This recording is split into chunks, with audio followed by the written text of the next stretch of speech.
Lilipat ka ba ng company kung sumasahod ka ng 500,000 foreign or 85,000 sa peso?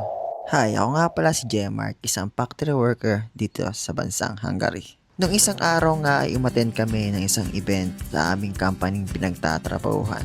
Event na kung saan pwede mong isama ang iyong mga kapamilya, kaibigan or kahit karelasyon. Ito yung araw na wala ka munang iisiping trabaho. Buong araw na mag-i-enjoy ka lang kasama ang iyong mahal sa buhay. Asawa, anak, kaibigan or karelasyon.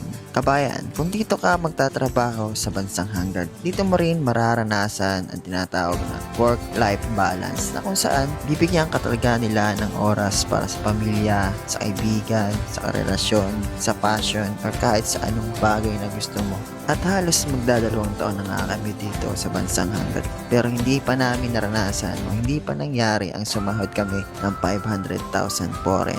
Pero yung paglipat ng company, yan ang mararanasan ng ilan nating kabayan. Hindi ko na nga lang sasabihin kung ano ang dahilan. Pero mapalad pa rin tayo dahil isa tayo sa napili ng company para mag-stay pa ng 2 taon dito sa Hungary. Kaya kung akong tatanungin,